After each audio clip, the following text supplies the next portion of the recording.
cuando hacíamos una técnica de aglutinación, pero en el cual las partículas que aglutinaban eran glóbulos rojos y trocitos, entonces llamábamos hemoaglutinación.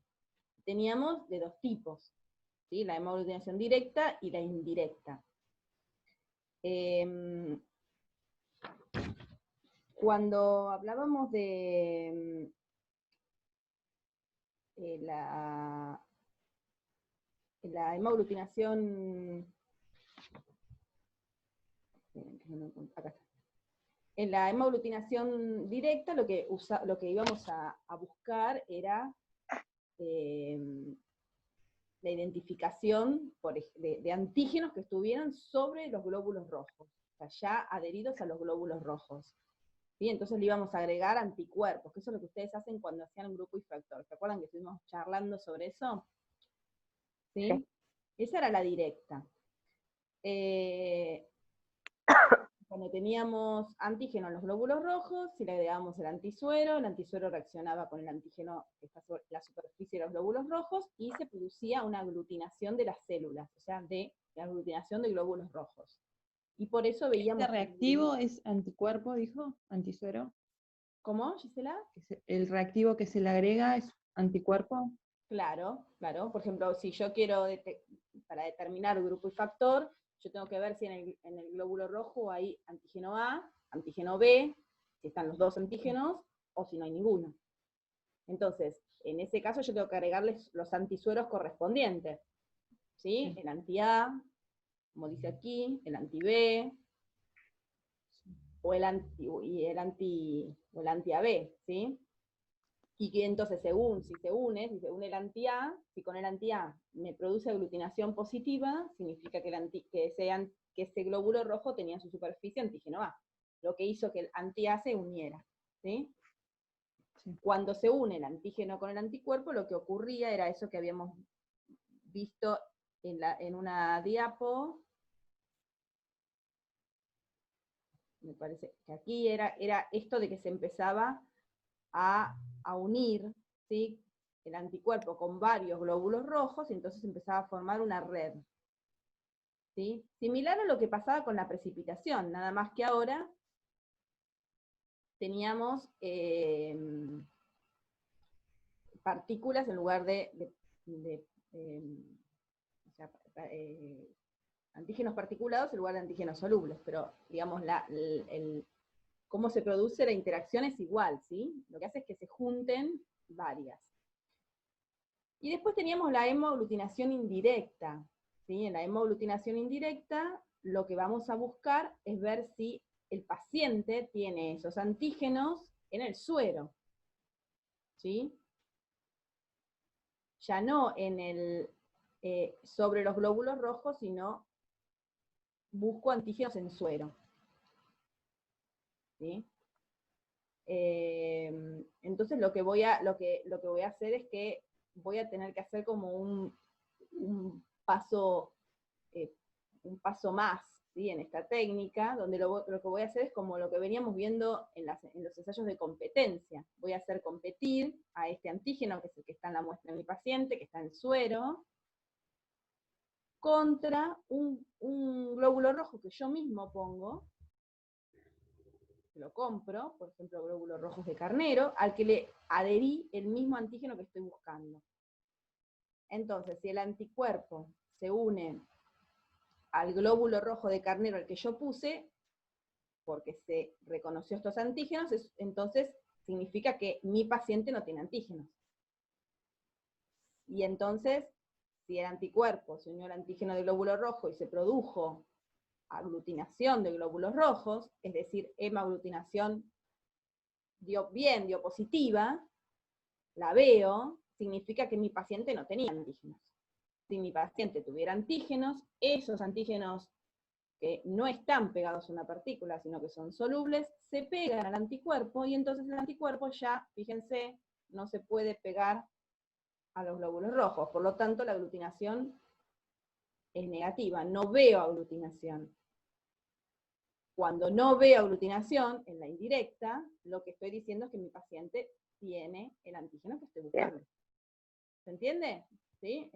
Es una competición, Es inverso lo que voy viendo.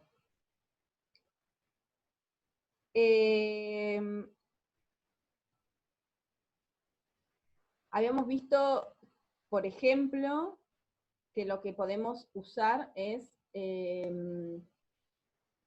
para buscar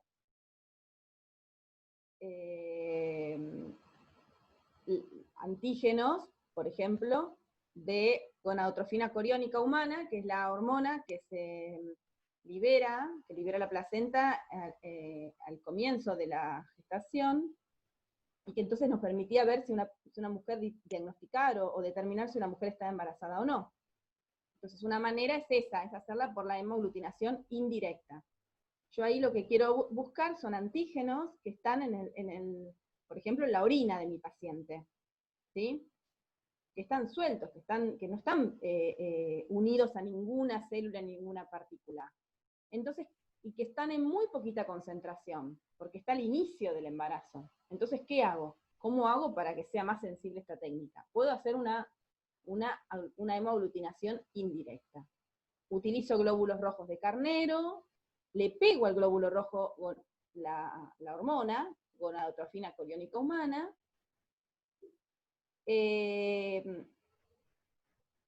y lo que hago es agarrar la orina de la mujer, incubarla con un anticuerpo, antigonadotrofina coriónica.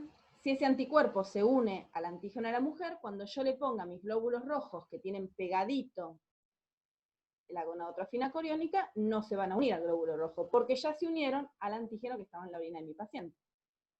Y entonces no voy a ver aglutinación. ¿Y qué significa? Que mi paciente, si no ve aglutinación, significa que mi paciente tiene esa hormona en orina y por lo tanto está embarazada. Sí, vos me ibas a preguntar algo, Melissa. No. Ah. Nada. ¿Se entiende lo que estoy diciendo? ¿Me siguen? Sí. Bien. Sí.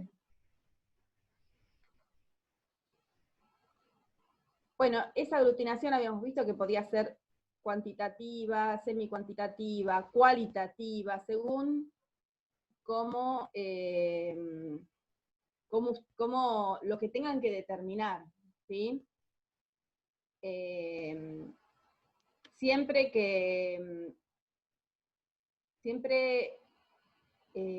hagamos este tipo de ensayos, que es lo que estamos viendo acá, siempre tenemos que tener algún control, y siempre tenemos que tener, según si hacemos cuantitativa, alguna curva donde ir a interpolar, como la curva que vimos del IDR, ¿no?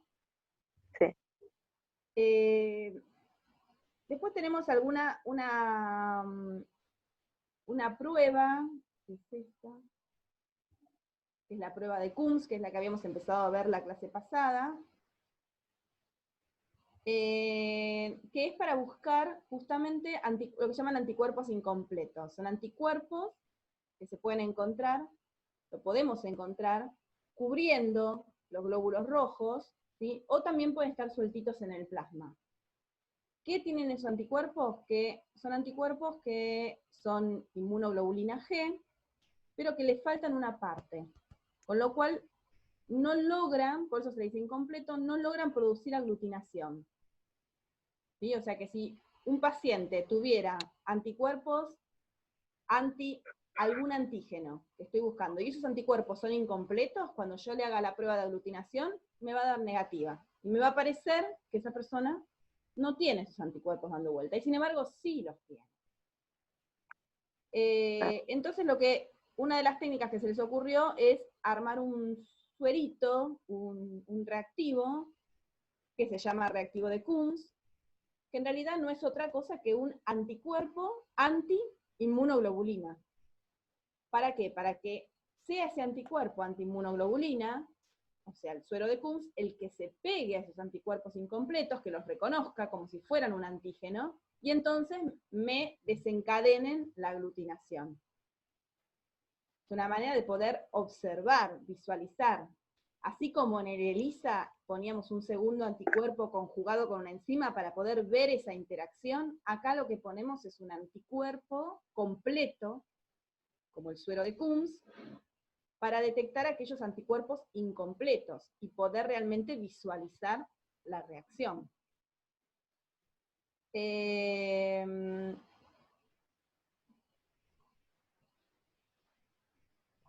Bueno, una de las cosas que se usa es para encontrar inmunoglobulinas, anticuerpos anti-RH, ¿sí? El RH que puede ser positivo o negativo, bueno, hay algunos, como habíamos dicho en las embarazadas, puede ser que produzcan anticuerpos anti-RH, y que esos anticuerpos anti-RH, que son incompletos, que lo que se vio son incompletos, pueden quedar, ¿sí?, pegados a la superficie de los glóbulos rojos.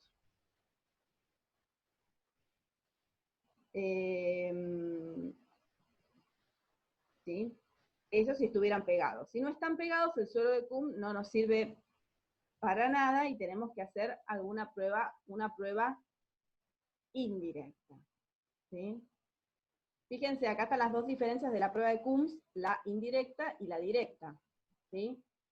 En la prueba indirecta, lo que vamos a analizar es el suero del paciente, vamos a buscar anticuerpos incompletos que estén libres en el suero de la paciente, ¿sí? Y para eso le vamos a tener que poner ya un glóbulo rojo de carnero unido al antígeno para que se una ese anticuerpo. Por ejemplo, si nosotros quisiéramos buscar en una mujer embarazada, bueno, una mujer que quiere quedar embarazada, anticuerpos incompletos anti-RH, entonces tendríamos que hacer una prueba indirecta. Tenemos que colocar glóbulos rojos de carnero recubiertos de antígeno RH para que esos anticuerpos incompletos de la paciente se unan a esos antígenos y recubran el glóbulo rojo. Si luego le agregamos el suero de Coombs, que es anti-inmunoglobulina humana, se me van a pegar a esos anticuerpos incompletos que estaban en el glóbulo rojo, y entonces ahí sí voy a ver aglutinación. ¿Sí? En la prueba directa es más sencillo, porque se supone que esos anticuerpos incompletos ya están pegados, adheridos al glóbulo rojo, y lo único que hago es agregar el suero de Coombs para que los detecte. ¿Me siguieron con eso? Sí. Sí. Fíjense que en la directa, que sería esta parte, tomo la sangre del paciente, lavo para obtener solo los eritrocitos y no el suero, me encuentro con que los eritrocitos tienen pegados anticuerpos incompletos, que son estos verdes, obviamente no lo sé, hasta que no le voy a poner el reactivo de Coombs. El reactivo de Coombs, como es un anticuerpo anti-IgG humana, se le va a pegar, fíjense, a estos anticuerpos incompletos, y voy a ver aglutinación. Si lo que estoy buscando es estos anticuerpos incompletos, los verdes, en el suero del paciente, voy a tener que hacer esta de aquí abajo, la indirecta. Voy a poner el suero del paciente, en donde supuestamente están los incompletos, voy a agregar eritrocitos de algún donante, ¿sí?, que no tengan anticuerpo, que tengan el antígeno. Y entonces, al unirse, voy a llegar a este mismo punto. Voy a terminar teniendo glóbulos rojos del donante, con antígeno, y los anticuerpos incompletos de mi paciente. Le agrego el suero de Coombs y otra vez veo aglutinación. ¿Sí? Sí. Acá está lo mismo de la directa, solo de la directa, muestra lo mismo, saco sangre, que ya tiene pegados los anticuerpos incompletos, le pongo el suero de Coombs y veo un resultado positivo de aglutinación. En la indirecta, yo no tengo los glóbulos rojos del paciente, lo que tengo es suero del paciente con anticuerpos incompletos, le agrego al suero del paciente sangre de algún donante, glóbulos rojos, le pongo, lo dejo que se incube, entonces se van a pegar estos anticuerpos a la superficie, y luego le pongo el suero de Coombs. O sea, esta segunda parte ya sería como una directa, digamos. A la indirecta lo que necesito es hacerle el primer paso. Agregarle el suero era, ¿no? El suero, claro, agregarle el suero del Después, paciente, que es donde estoy buscando, a unos glóbulos rojos que yo conseguí de un donante. está bien. ¿Sí? Estos glóbulos rojos que tengo acá, son los que me dio un donante, ¿sí?, que tiene antígeno B. Entonces yo lo pongo con el suero de mi paciente, que estoy buscando a ver si tiene anticuerpos incompletos anti-D, y entonces cuando se unen, el anticuerpo incompleto anti-D se le va a pegar a los eritrocitos, y voy a poder detectarlo con mis anticuerpos antiinmunoglobulina, con mi suero de Coombs. ¿Sí? Sí. Bueno, acá hay algunos errores, pero no nos vamos a... obviamente que hay errores que se pueden producir, que, o sea, yo puedo ver falsos negativos si no lavo como corresponde los eritrocitos, si tardo mucho en hacer el ensayo, si olvido el reactivo, obvio, ¿no? Sería como casi obvio que me va a dar mal, ¿no? Pues si no. Se supone que no deberíamos olvidarnos ningún reactivo de poner. Si la centrifugación no es adecuada, eso es importante porque entonces yo tengo que, si quiero hacer la hemoaglutinación directa, tengo que conseguir los glóbulos rojos de mi paciente, no el suero. O sea que la centrifugación tiene que ser correcta para que no haya restos del suero. ¿Sí? Y bueno, obviamente que si los reactivos están deteriorados, se supone que eso es una cuestión básica de trabajo de laboratorio, que los reactivos tienen que estar como corresponden y no vencidos y mantenidos en buenas condiciones.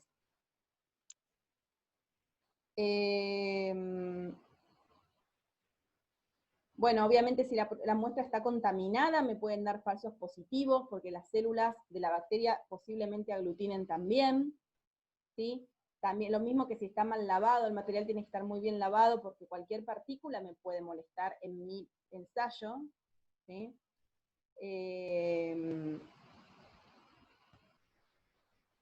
Bueno, y el tema del anticoagulante también tiene mucho que ver.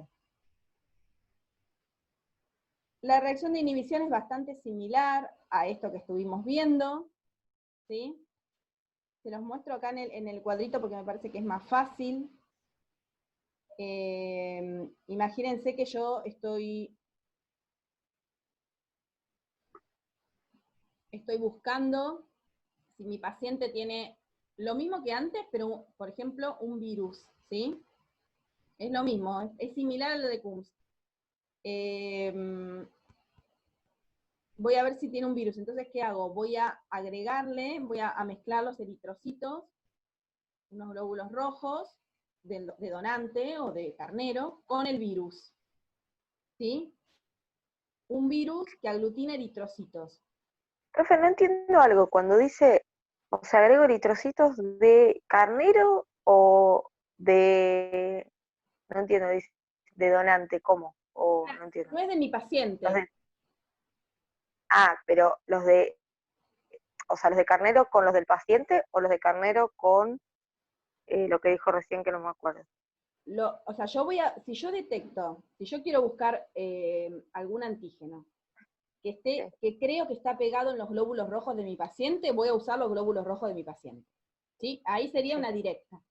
Ahora, si yo estoy buscando algún anticuerpo que esté en el suero de mi paciente, voy a necesitar agregar yo un glóbulo rojo, como si fuera un reactivo. Sí, para que aglutine. Que es el de carnero.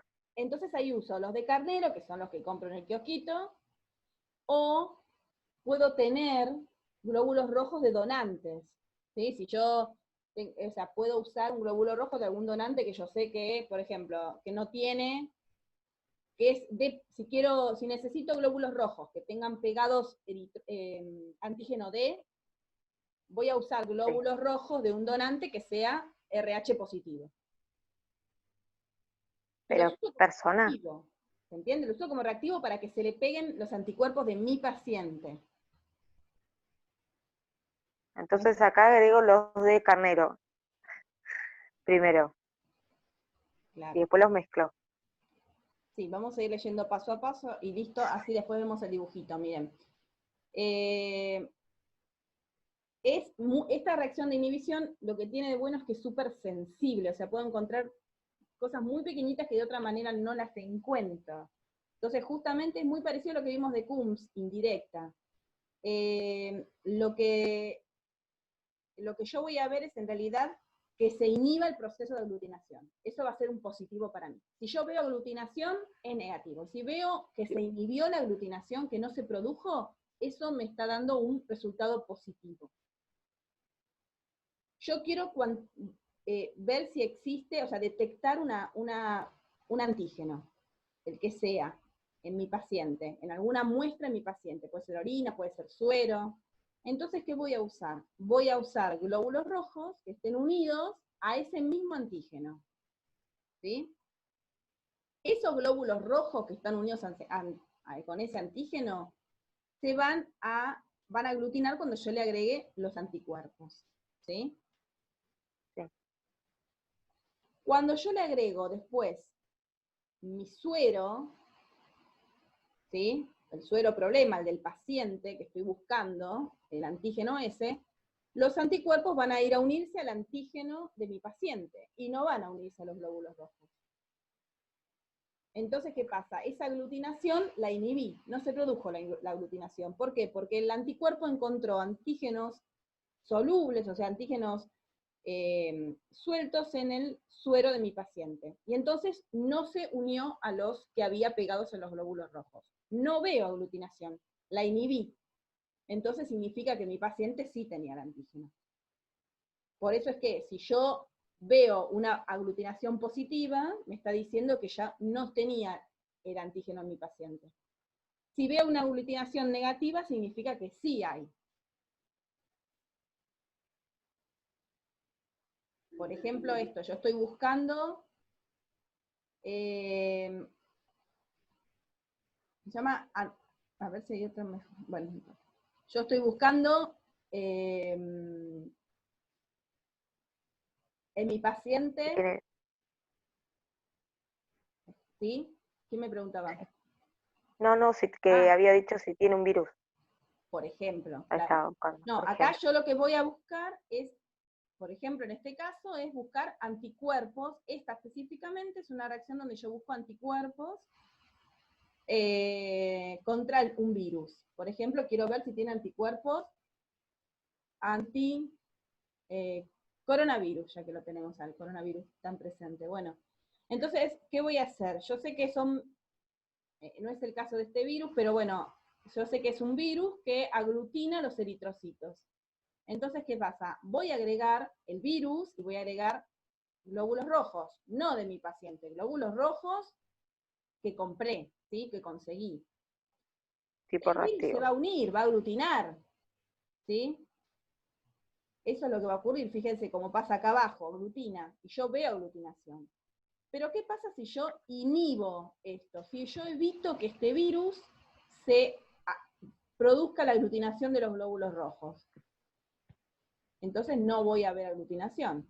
Bueno, lo que hago es eso, yo voy a mirar, si el suero de mi paciente tiene anticuerpos que reconozcan este virus, esos anticuerpos se van a pegar al virus, como pasa acá, y el virus no se va a poder unir a los glóbulos rojos y no los va a poder aglutinar.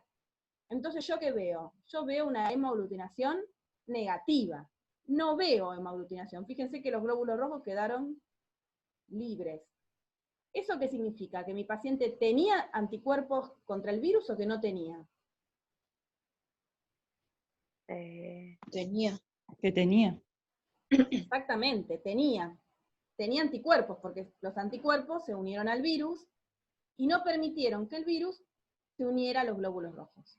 Mi paciente, este segundo paciente que no tiene anticuerpos, ¿qué pasó? Al no tener anticuerpos, nadie inhibió al virus, y el virus, al no estar inhibido, se une a los glóbulos rojos.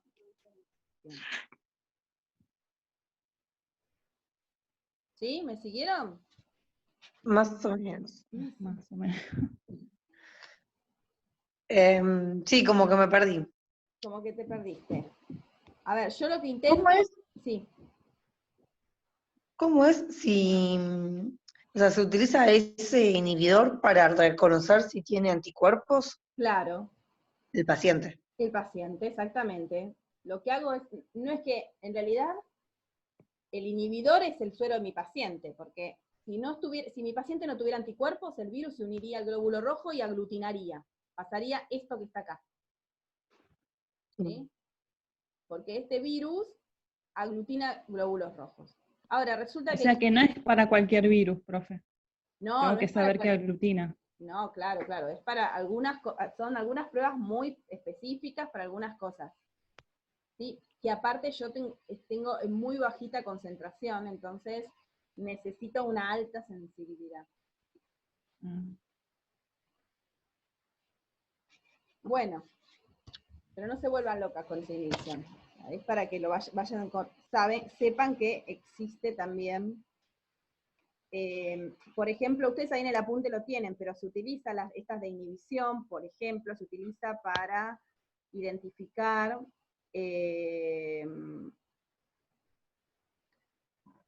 por ejemplo, el grupo sanguíneo en un asesinato, en una violación, por ejemplo, el grupo sanguíneo del asesino o del violador, en muestras que no se pueden, por ejemplo, que no están en sangre, en muestras, por ejemplo, de semen o de saliva, ¿sí?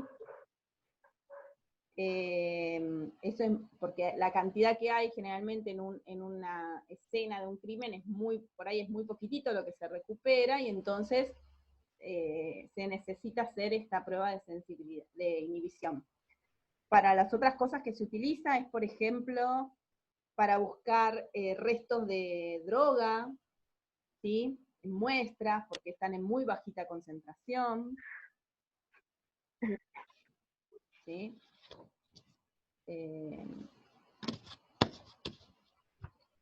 También se pueden buscar ¿cómo se llama? Gonadotrofina coriónica, también se puede hacer. Bueno, hay varias aplicaciones, todas que tengan una necesidad de una alta sensibilidad. Bueno, y después tenemos lo que se llama lo que es la inmunohematología, que es justamente el estudio de cómo están, cómo se forman, ¿sí? Los grupos sanguíneos. Aquí están, por ejemplo, una tablita. Creo que esto nosotros ya en algún momento lo hemos conversado, aquí hablamos si éramos adoptados o no éramos adoptados, ¿se acuerdan o no? Sí, en inmuno creo que. En inmuno, ¿sí? Según cuál sea el alelo del padre o de la madre, cómo se forma, cómo es el par alélico o el genotipo del hijo y qué es lo que se ve, ¿sí? ¿Sí? O sea que únicamente vemos un fenotipo AB cuando hay dos AB, hay un A y un B porque son codominantes. Si no, el A y el B siempre son dominantes y el 0 es recesivo. ¿Sí? ¿Esto para qué es importante el tema de la inmunohematología? Y bueno, para las transfusiones sanguíneas, obviamente, porque esto es lo que hay que tener en cuenta para determinar quién es el dador o el donante de sangre para un paciente receptor, según sus grupos sanguíneos. ¿Sí? Entonces, fíjense que aquel que tiene un grupo sanguíneo A, ¿sí? Tiene en su suero anticuerpos anti-B, ¿sí? Siempre tiene los anticuerpos contrarios al grupo sanguíneo que tiene, ¿sí? Una persona que tiene grupo A, como aquí el primer hijo, significa que tiene antígenos A en la superficie de los glóbulos rojos, y por lo tanto en su suero va a tener anticuerpos anti-B, ¿sí? Así que eso va a tener que ver mucho en cómo van a ser los receptores o los dadores. Hay algunos receptores que son universales de glóbulos, ¿sí? Hay receptores de glóbulos universales.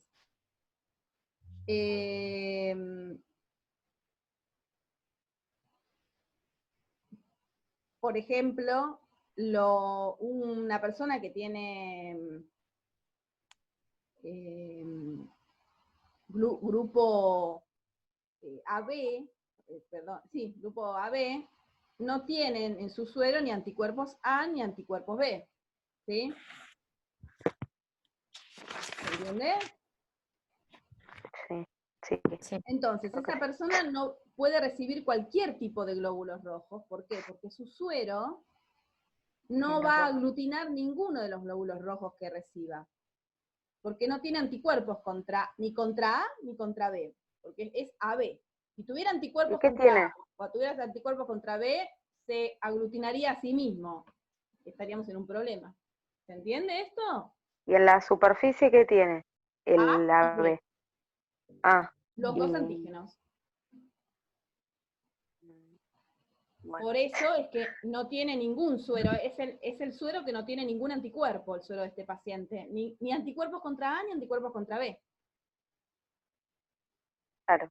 Por eso le podemos dar cualquier grupo de glóbulos rojos, porque su suero no va a reaccionar con ningún glóbulo rojo que le pongamos. Si le ponemos de un donante A, que solamente tiene antígenos A, lo va a recibir y no va a reaccionar mal, no va a aglutinar, porque no tiene anticuerpos anti-A.